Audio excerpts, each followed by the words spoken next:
Eu percebi que havia algo fora do lugar quando Cheryl, do RH, apareceu na porta do meu escritório e murmurou: "Ei, você não rubricou o novo termo de confidencialidade?" Eu não tinha esquecido, eu nunca esquecia. Era justamente por isso que aquela empresa funcionava como uma máquina recém-calibrada e não como um hoverboard pegando fogo na mão de uma criança. Mesmo assim, assinei o documento, devolvi para ela e voltei a traduzir a selva jurídica em comandos de código para a fusão de 300 milhões de dólares com a Macrovia. A mesma fusão que tratavam como se fosse a salvação corporativa em cada reunião, embora ninguém parecesse compreender de verdade. 12 anos. Esse era o tempo que eu estava na Corlinks. Sem glamour, sem festa. Eu não era do grupo do ping-pong, nem dos preguiçosos que escreviam textos motivacionais na nossa wiki interna. Eu era quem garantia que os protocolos de integração passassem pelas auditorias da SEC, quem montava a frágil rede que conectava o sistema antiquado e decadente da Macrovia ao nosso back-end Frankenstein, remendado por 5 diretores de tecnologia diferentes. Essas coisas que todo mundo acha chatas, as coisas essenciais, coisas que eles nem percebiam que existiam até que tudo começasse a falhar. E fui eu quem precisou arrastar o corpo até o escritório às 2 da manhã, na véspera de Natal, para impedir que tudo explodisse de vez. Naquela manhã, eu estava com 3 monitores abertos, 2 xícaras de café esquecidas e frias na mesa e um post-it que dizia "Consultar jurídico sobre a cláusula 9". Circulei aquilo em vermelho com a leve fúria de quem já sabia que ia ter dor de cabeça. Atrás de mim, o escritório fervilha com aquela típica arrogância de startup.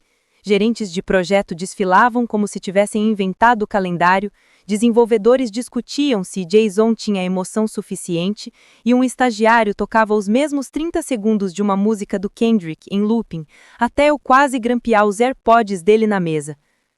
No meio desse caos, lá estava eu, no meu canto habitual, revisando a versão final de conformidade da Macrovia. Meu nome, Amanda R. Delaney, estava ali, bem no meio da papelada federal. Signatária terceirizada, testemunha neutra, responsável pela liberação de segurança. Eu era a ponte. Ninguém mais na empresa tinha essa autorização. Ninguém mais sequer queria. O treinamento por si só já exigia meio ano de procedimentos e uma avaliação psicológica. Era praticamente uma licença para sussurrar no ouvido do sistema. Eles me deram esse acesso e depois fingiram que não lembravam. Eu não me importei, sempre gostei de ser invisível. Há uma liberdade estranha nisso. Você consegue construir em silêncio enquanto os barulhentos se afogam nos próprios jargões.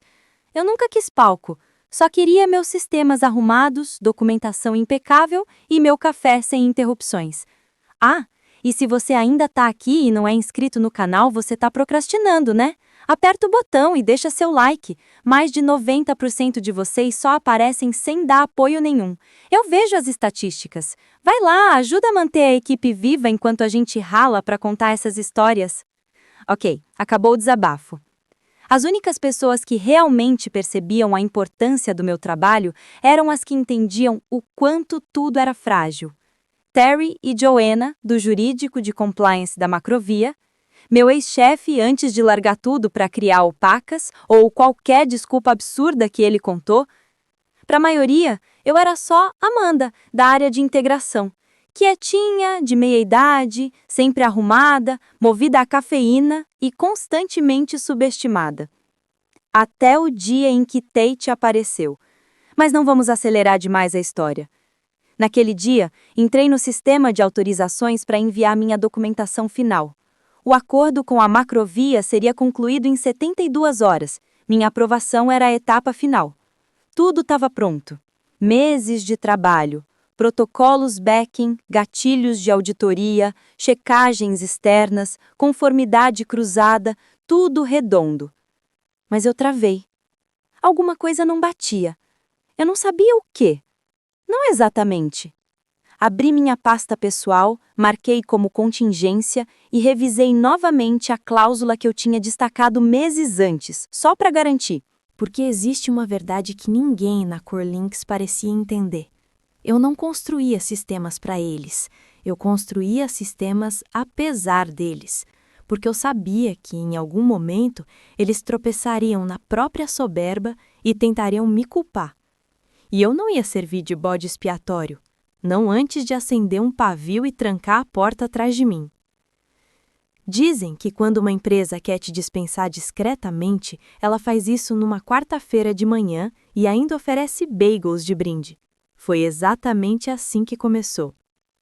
O e-mail chegou às 9h13. Reunião geral obrigatória às 10 horas. Apresentação da equipe e atualizações da empresa. Não faltem. Isso é código corporativo para alguém novo chegou e vai sobrar para alguém. Era o show da Mallory, nossa nova diretora de operações. Por volta dos 40 anos, queixo bem marcado, expressão de quem vive à base de café, usando um terno que provavelmente custava mais que o meu Camry. Ela tinha aquela energia típica de startup, o tipo de pessoa que trata a sinergia como virtude e chama planilhas de armas estratégicas. Sorria demais, falava rápido demais e se descrevia como solucionadora de problemas. Eu saquei assim que ela começou a discursar, na cabeça dela todo mundo já estava devendo alguma coisa. Ela falou por exatos 42 minutos, usando termos como agilidade, modernização e obsolescência tecnológica. As pessoas bateram palmas como se ela tivesse descido do Monte Sinai com Wi-Fi grátis. Eu só tomei um gole do meu café queimado e abri meu terminal para consertar uma ponte de dados que ninguém além de mim sabia que estava quebrada. 3 horas depois, Cheryl bateu novamente na minha porta, dessa vez sem papel. Trouxe 2 pessoas do RH, uma segurando uma prancheta e a outra com o olhar vazio de quem decorou o script. Amanda, podemos conversar em particular? Tradução simultânea, prepare-se. Fui conduzida até uma sala lateral, como se fossem me dar um diagnóstico. Nada de água, nada de conversa. Apenas um envelope pardo empurrado pela mesa como se fosse uma carta de resgate. Tate nem apareceu. A carta era meio jargão, meio redundância. Realinhamento de competências, mudanças estratégicas, aquilo tudo. Seu cargo não corresponde mais à visão atual. Eu ainda estava na metade do texto quando a mulher da prancheta disparou. Você precisa devolver seu crachá e laptop até às 15 horas. A outra completou. A segurança já foi avisada. Me levantei, caminhei até a porta e parei. Algo chamou minha atenção no canto da recepção. No mural onde deixavam chaves perdidas e plantas quase mortas, havia uma foto minha impressa. Só que agora eu entendia por quê. Semanas antes, durante a auditoria prévia da Macrovia, eu tinha barrado um procedimento inteiro porque a diretoria tentou pular etapas de segurança. E, claro, culparam o RH pela burocracia. O pessoal da recepção disse que recebeu orientação interna para impedir acessos não programados enquanto a avaliação ocorria. Provavelmente imprimiram a foto naquela época e esqueceram de tirar. Mas agora, rabiscada em vermelho com um irritado, não a deixem voltar, parecia menos protocolo e mais hostilidade acumulada. Foi um soco seco, como levar um golpe no escuro. Eu tinha treinado 3 diretores de tecnologia, mas isso nunca me tornou visível. Para o resto da empresa, eu era só a mulher quieta da integração. Os únicos que sabiam quem eu realmente era eram justamente aqueles que dependiam do meu silêncio para que os sistemas não desabassem. Eu não chorei. Seria um presente para eles. Respirei fundo, voltei para minha mesa e coloquei minhas coisas em uma caixa de papelão, do mesmo jeito que mostram nas séries de comédia. Só que isso era real. Minhas mãos estavam geladas, meu coração parecia estar batendo no pescoço. As pessoas desviavam o olhar como se eu carregasse um vírus de fracasso. Meu assistente, Kyle, murmurou um "sinto muito" do outro lado da mesa. Respondi com um aceno e um meio sorriso. Então fiz 2 coisas. Primeiro, entreguei meu crachá, sem discurso, sem frases de efeito, nada daquele drama de "vocês vão se arrepender", apenas o clique suave do cordão batendo na madeira falsa. Segundo, saí, entrei no carro e peguei o celular. Abri meu cofre seguro, acessei minhas chaves criptografadas e apaguei não uma senha, não um arquivo, mas uma entrada vinculada ao meu certificado pessoal usado em todas as integrações com a Macrovia. Sem aquela chave, o sistema não conseguia confirmar a identidade para validação externa. Sem aquilo, a fusão não se concretizava. Sem mim, eles estavam segurando uma granada sem pino. Eu não sorri, não fiz pose, simplesmente dirigi para casa, firme, sabendo que eles tinham acabado de destruir a única ponte que não podiam reconstruir. Quando cheguei, nem tirei o casaco. Fiquei parada na porta encarando as chaves na minha mão, como se fossem evaporar. A casa estava silenciosa. Silenciosa demais. Sem Slack, sem e-mails, sem "Amanda, rapidinho", seguido de 3 horas de trabalho gratuito. Só o tic-tac do relógio e um ronco fraco da geladeira. A caixa com minha vida de escritório repousava na mesa como um animal morto. Uma caneca escrita "Eu anulo garantias", um caderno cheio de túnel VPN rabiscado e uma latinha de balas de menta para emergências de madrugada. Tudo parecia estranho, como se eu tivesse sido expulsa da órbita e acordado dentro de uma maquete do meu próprio cansaço. Fui até o armário do corredor. Passei pelos casacos pesados, pela impressora quebrada que eu vivia prometendo consertar e puxei uma velha caixa de arquivos à prova de fogo. Arrastei para fora, abri os cadeados e folheei as pastas etiquetadas com minha letra caprichada. Jurídico, autorização, protocolos, alerta vermelho. Então, peguei a pasta marcada como contingência. Eu tinha preparado tudo 2 anos atrás, não por paranoia, mas porque prestei atenção. Ninguém participa de reuniões de fusão e aquisição com 1 ano de antecedência sem saber que vem coisa grande por aí. Não se escuta executivos mentindo sobre planos de demissões e segue a vida como se nada estivesse acontecendo.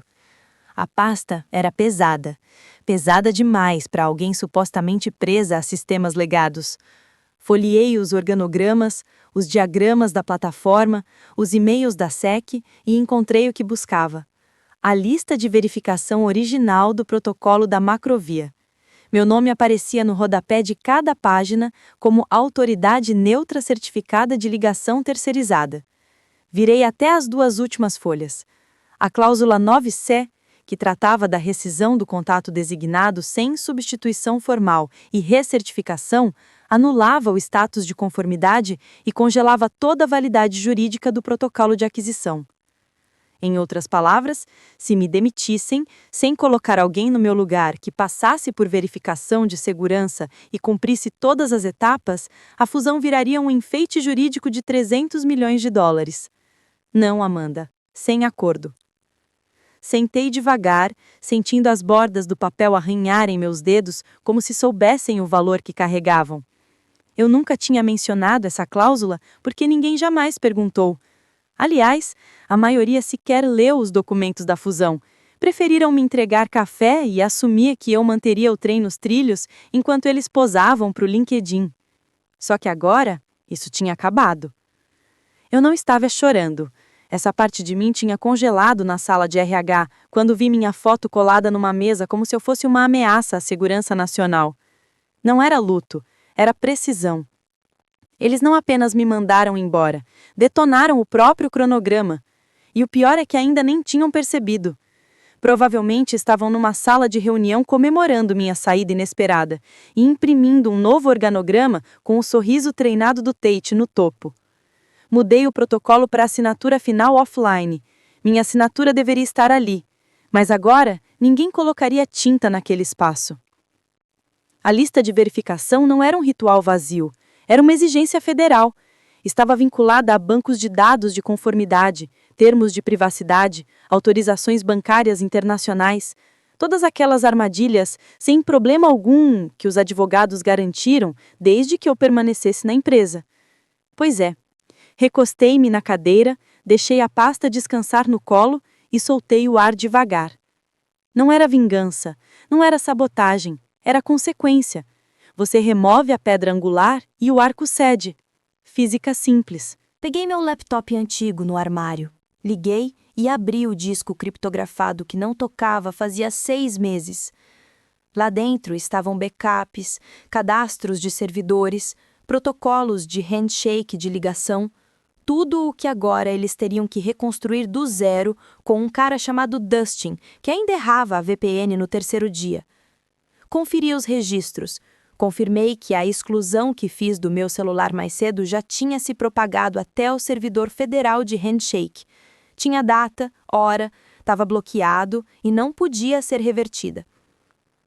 Eles ainda não sabiam, mas prestes estariam para descobrir. Tomei um gole de café frio da caneca do escritório. Amanhã, a Macrovia perceberia que algo estava faltando e o escândalo começaria.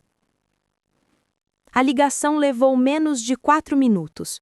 Não ensaiei, não fiquei andando pela cozinha, não rabisquei tópicos como sempre faço antes de reuniões importantes. Sentei-me à mesa de jantar, com a pasta aberta ao lado de uma tigela de cereal que eu tinha largado horas atrás, e disquei o número que sabia de cor, conformidade da Macrovia. Aqui é Greg Taylor. A voz animada demais para alguém prestes a cair num abismo de 300 milhões. Oi, Greg, respondi com calma. Aqui é a Amanda Delaney. Houve uma pausa, papéis revirados. Um clique de mouse. Ah, sim, eu estava justamente revisando sua lista de verificação final. Nosso sistema marcou ontem uma inconsistência de credencial, mas achei que fosse instabilidade do servidor. Tá ligando para confirmar que deu tudo certo? Recostei-me, observando o sol se espalhando pelo tapete como se o mundo estivesse em perfeita ordem. Não exatamente. Só queria confirmar uma coisa no fluxo. Ver se houve alguma atualização de vocês antes que eu enviasse qualquer coisa. Outra pausa, dessa vez mais longa. Espera, você ainda não enviou? Não. Mas por quê? A voz mudou, o sorriso desapareceu. Eles me demitiram ontem. Silêncio. Daquele que faz a linha perder ar. Sinto muito, o quê? Sem problema. Acontece. Só achei que vocês gostariam de saber antes de continuar. Se precisarem de notificação formal, posso pedir ao meu advogado para redigir algo. Ele começou a folhear papéis como quem procura uma saída que não existe, como se aquilo fosse um trote, uma confusão, uma falha no Zoom. Eles te demitiram? Repetiu por fim. Não trabalho mais na Core Links. Meu crachá foi revogado, meu acesso removido. Mas você é o contato designado. Suas credenciais fazem parte do processo. Seu ID está registrado no protocolo. Os indicadores de conformidade estão vinculados ao seu perfil. Não podemos simplesmente substituir você. Exato. Deixei que ele absorvesse. Enviarei a notificação formal em breve. Finalizei. Quero evitar qualquer ambiguidade. E desliguei. Sem drama. Apenas um corte preciso na espinha dorsal do cronograma deles. Depois, liguei para o meu advogado. Daniel, coitado, só perguntou o motivo na 3ª página da carta. Quando se deu conta, já estava redigindo uma declaração curta para a equipe jurídica da Macrovia. Amanda Delaney não representa mais a Core Links em nenhuma capacidade com efeito imediato. Assim que souberam, tudo desmoronou. A Macrovia suspendeu as assinaturas finais, congelou a conta da fusão, interrompeu liberações de fundos e bloqueou o disparo do depósito em garantia. 5 minutos depois, recebi um alerta. Tentativa de autenticação segura falhou por incompatibilidade de chave. Isso vai continuar, murmurei. Então fiz uma besteira. Peguei meu celular e procurei o número do meu antigo assistente, Kyle, um querido. Inexperiente, meio desastrado, mas esperto o suficiente para sentir quando o chão começa a rachar. Mandei uma mensagem. Talvez eles queiram revisar a cláusula 9C. Só uma ideia. Espero que você esteja bem. Sem emoji, sem assinatura. Só isso. 3 minutos depois ele respondeu. Que diabos é a cláusula 9C? Todo mundo pirou. Você sabe de alguma coisa? Eu não respondi. Deixei que ele refletisse. Não era crueldade, era aprendizado. Do tipo que chega quando você vê o gelo quebrar aos seus pés e percebe que os botes já zarparam. Depois disso, fiquei olhando pela janela. O sol tinha sumido atrás do telhado do vizinho. A casa da frente ainda piscava luzes de Natal como se tivesse um tique nervoso. Era março. eu me sentia leve. Não tonta, não arrogante, apenas como se algo tivesse se deslocado, tectônico, e eu finalmente estivesse no lugar certo. Eles não me deram vantagem. Eles embrulharam o presente e me conduziram até a porta. Eu não precisei gritar, nem buscar vingança. Eu era a consequência. E agora eles aprenderiam o preço de cortar os alicerces da própria casa, fingindo que ela continuaria de pé. Na manhã de sexta-feira, nuvens de tempestade estacionaram sobre a sede da Corlinks, e ninguém levou guarda-chuva. A assinatura da fusão estava marcada para as 10 horas. Um verdadeiro espetáculo na sala da diretoria. Sapatos lustrados, gravatas de poder, documentos alinhados como peças de dominó. A delegação da Macrovia chegaria com sorrisos treinados e assinaria o contrato enquanto todos fingiam que estava tudo resolvido. Mas 10 horas chegou e passou. Nada de Macrovia, nada de jurídico, nada de assinatura. Só silêncio.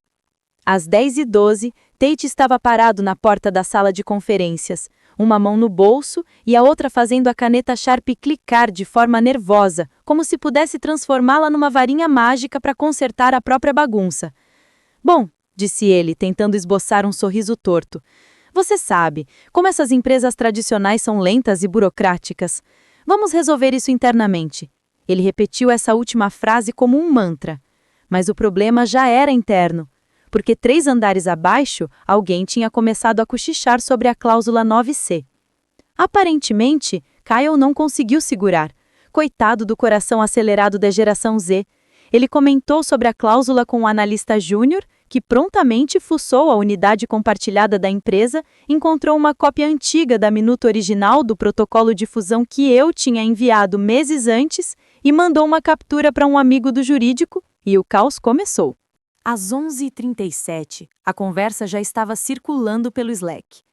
Ao meio-dia, o pânico tinha se espalhado de vez. O diretor jurídico saiu do escritório transtornado, berrando para que encontrassem imediatamente os registros originais de assinatura. O RH estava em colapso. O departamento de compliance bloqueou 3 faturas que estavam pendentes. O jurídico começou a questionar quem exatamente havia autorizado a demissão de Amanda. O responsável pela fusão tentou ligar diretamente para o Macrovia e recebeu uma resposta educada, mas afiada. Estamos revisando inconsistências na documentação interna. Aguarde. É a maneira corporativa de dizer, vocês estragaram tudo e não vamos resolver para vocês. Às 22h04, meu celular tocou. Número oculto. Recusei. Tocou de novo. Desta vez, ligação direta do diretor financeiro. Recusei outra vez. Na terceira, deixei cair na caixa postal. Silêncio. Ele tentava soar calmo, mas a voz denunciava o desespero. Amanda, oi, então, eu sei que não é o ideal, mas tivemos um probleminha com a assinatura hoje e queria ver se podíamos conversar rapidinho, só para alinhar alguns detalhes da cadeia de conformidade. Nada sério, só acertar uns pontos. Me liga. Eu reproduzi o áudio 2 vezes e o deletei. Eles achavam que era um simples contratempo. Não era. Aquilo não era um probleminha. Era um pulmão entrando em falência. Abrindo o laptop e conferi de novo o registro de contato federal. Meu nome continuava lá. Nenhuma substituição registrada. Nenhum pedido de recertificação enviado. Nenhuma chave alternativa configurada. Sem essa chave, o fluxo de assinatura automatizada do Macrovia travava na verificação de conformidade. Sem chave, sem continuidade. Sem continuidade, sem aquisição. Quanto mais eles piravam, mais tranquila eu ficava. Parecia assistir a um incêndio que você não iniciou, mas para o qual removeu as pilhas do alarme de fumaça. Um tipo de poder silencioso que não exige reconhecimento. Ele só existe, firme e incontestável. Recebi uma mensagem do Kyle. Eles estão surtando. O jurídico culpava o sistema culpava o jurídico. Tate dizia que era um bug temporário de credenciamento. Isso aqui virou insanidade. Ele finalizou com, você fez isso? Respondi com um emoji. Deixei que interpretassem como quisessem. Fiz um sanduíche de queijo na chapa, assisti reprises do programa da juíza Judy e respondi alguns e-mails do meu outro trabalho de consultoria, aquele que eu mantinha escondido havia 6 meses, só por garantia. Às 16 horas, um convite geral foi disparado para a empresa inteira. Reunião emergencial às 16h30 na sala de conferências Alfa.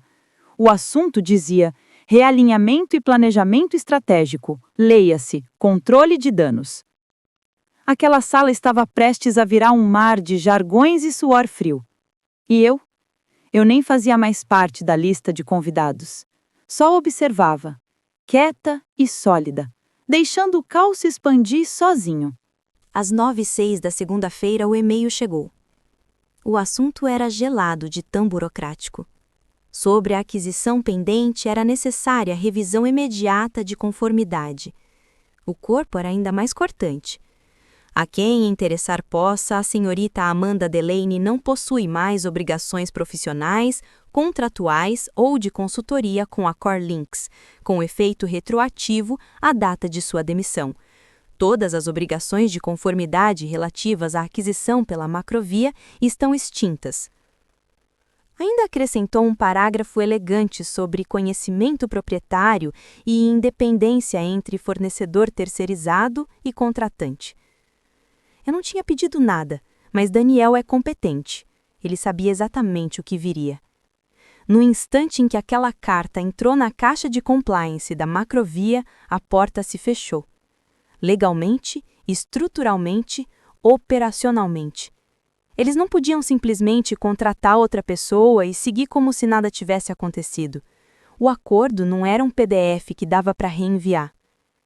Era um paraquedas costurado à mão e eu era quem alinhavava cada corda. Me arrancaram e agora estavam caindo sem resistência. Mais tarde, naquela mesma tarde, abri uma aba nova e registrei a Quiet Seal LLC. Levei 11 minutos.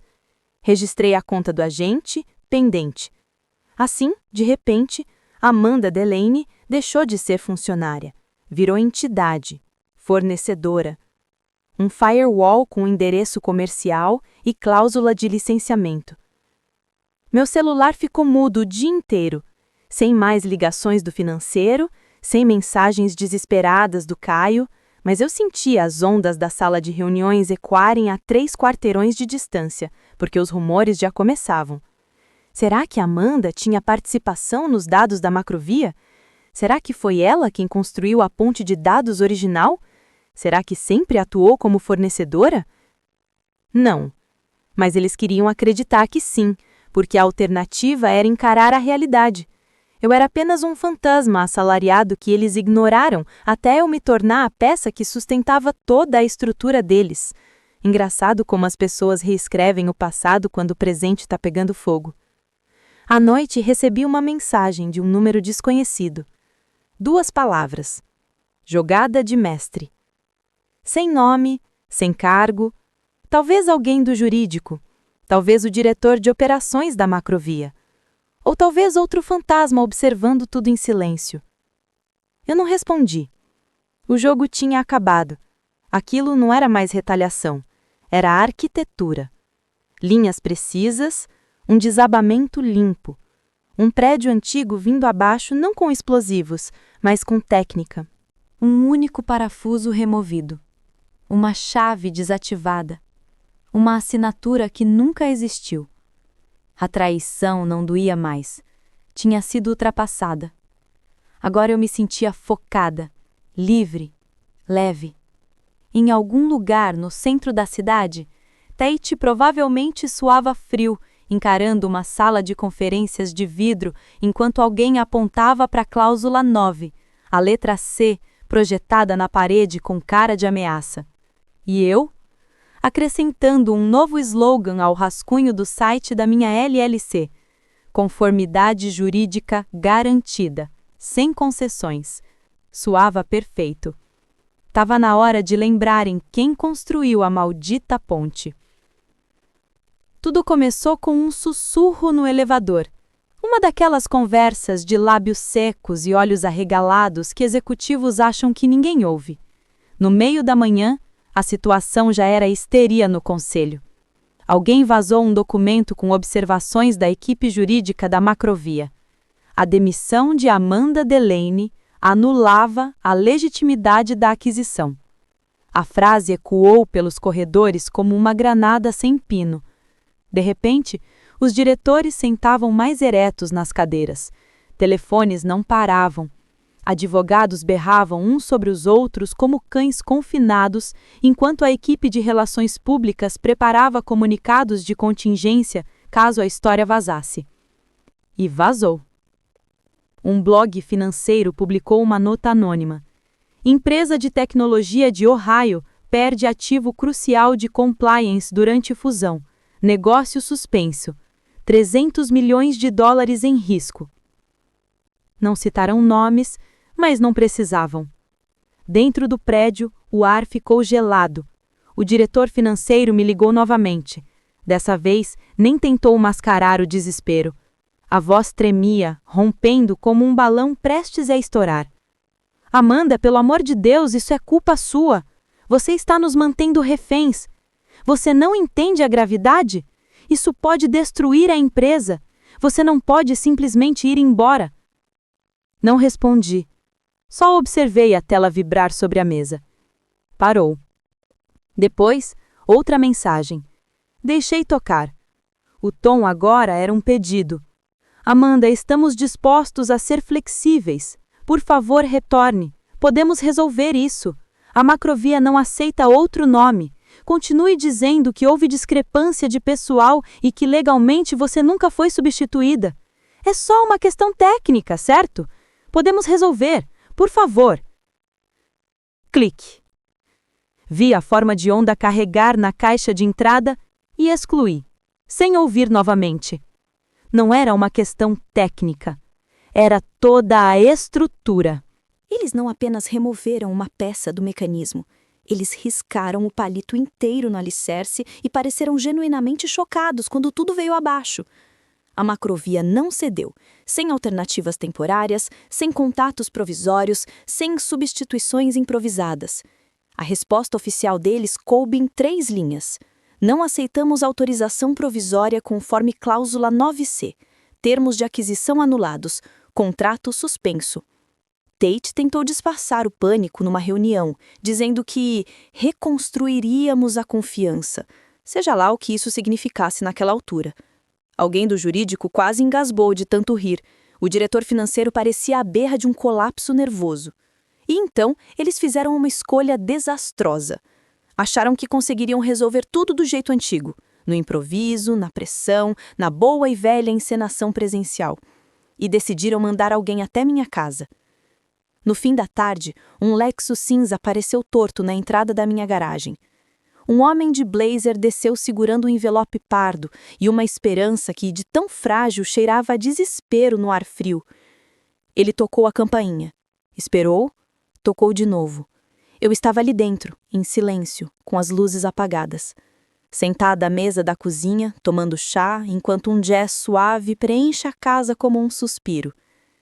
Eu revisava os termos de licenciamento de uma nova consulta que tinha chegado à caixa de entrada da Quiet Seals naquele início de dia.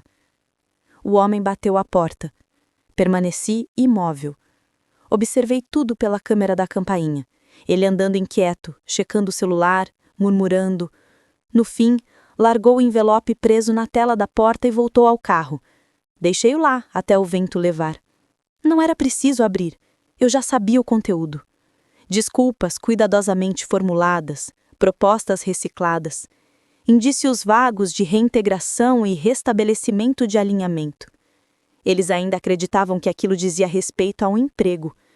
Não percebiam que eu já tinha construído um universo novo a partir dos pedaços que eles jogaram fora. Não era rancor nem revanche, apenas consequência. Bastava de ser atropelada em reuniões enquanto eu impedia a estrutura inteira deles de desabar. Bastava de traduzir erros alheios em correções silenciosas de código. Bastava de conduzir gente arrogante até um topo para o qual eu jamais era convidada. Então, quando bateram a porta, não hesitei. Tomei outro gole de chá, observei o céu escurecer e deixei a tempestade ruir do lado de fora de uma porta que não se abriria nunca mais. Na terça-feira de manhã, o clima na Corlinks passava de contenção de danos para colapso total. O conselho convocou uma reunião emergencial. Nada de apresentações bonitas, nada de café reforçado, só rostos vermelhos e egos implodindo. Aquele tipo de reunião onde as pessoas gritam umas sobre as outras e você esquece o incêndio porque os alarmes já tinham sido arrancados numa modernização mal feita. Tate estava na ponta da mesa, parecendo um gambá molhado enfiado num terno caro. A arrogância sumira. Sua voz, antes um mantra cheio de jargões, agora tremia como se tivesse engolido cacos de gelo. Ele começou: acho que talvez tenhamos subestimado o legado da Amanda, e não conseguiu completar nem 6 sílabas antes de ser engolido pelo olhar do investidor principal. Um homem magro, chamado Carl, com olhos cortantes e voz áspera, fechou a pasta com força e se inclinou para a frente. Quem, perguntou ele num tom baixo, autorizou a demissão sem planejamento de transição? Silêncio absoluto. O diretor jurídico encarou os próprios sapatos. A diretora financeira ficou pálida. Uma conselheira tossiu na manga como se isso a protegesse das consequências. Tate tentou de novo. Disse que fora um consenso baseado em métricas de desempenho e Carl ergueu a mão. Chega de jargões, chega de chavões. Um acordo de 300 milhões de dólares morreu. A Macrovia deixou claro que não volta à mesa sem as credenciais de Amanda. Vocês não demitiram uma programadora. Vocês amputaram a artéria central da conformidade. Então, ele repetiu. Quem assinou a autorização? As imagens responderam. Alguém da comunicação vazou uma foto de segurança do meu último dia. Meu retrato estava colado na recepção com marcação vermelha. As palavras, não deixem ela chegar perto do andar, logo abaixo, como se eu fosse radioativa. A foto foi parar no LinkedIn com a legenda: a maneira como vocês tratam seus veteranos diz tudo. Viralizou. Ex-funcionários comentaram. Clientes discretos tiraram prints. Até o diretor de comunicação da Macrovia curtiu a publicação, o que deixou o jurídico em desespero evidente. Alguém imprimiu a postagem e colocou na mesa da reunião. Ninguém queria encarar, mas ninguém ousou jogar fora. Na mesma tarde, Tate enviou uma proposta formal via RH. Salário dobrado, promoção, mais autonomia. O e-mail foi parar na caixa do meu advogado como um presente desesperado. Daniel me encaminhou com uma pergunta: ignoramos ou respondemos? Pedi para responder. Ele enviou a melhor resposta possível. A senhorita Delaney agradece a proposta revisada.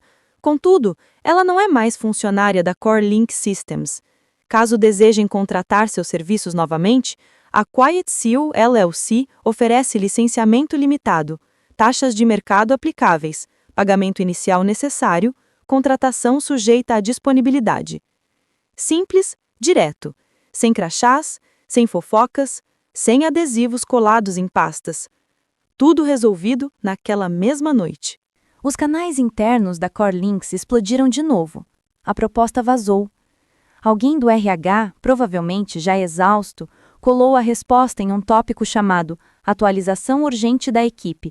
Espalhou mais rápido do que qualquer memorando do Tate. E, de repente, a narrativa virou de ponta cabeça. As mesmas pessoas que mal olhavam para mim agora sussurravam meu nome como se fosse lenda. Eu não era só a mulher do departamento de conformidade. Era a pessoa que, sem levantar a voz, fez a fusão inteira desmoronar. Mesmo o Kyle mandou mensagem.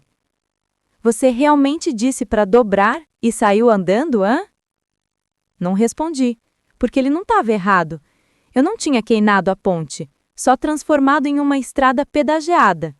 Eles que decidissem, pagar ou ficar olhando o desastre do acostamento. Não terminou com um comunicado grandioso, e sim com um suspiro. A Macrovia retirou oficialmente a aquisição na quinta-feira de manhã. O aviso saiu às 7h13. Lacunas de conformidade intransponíveis e discrepâncias de pessoal. O grupo Macrovia encerra o processo de aquisição da CoreLink Systems. Desejamos sorte a todos os envolvidos.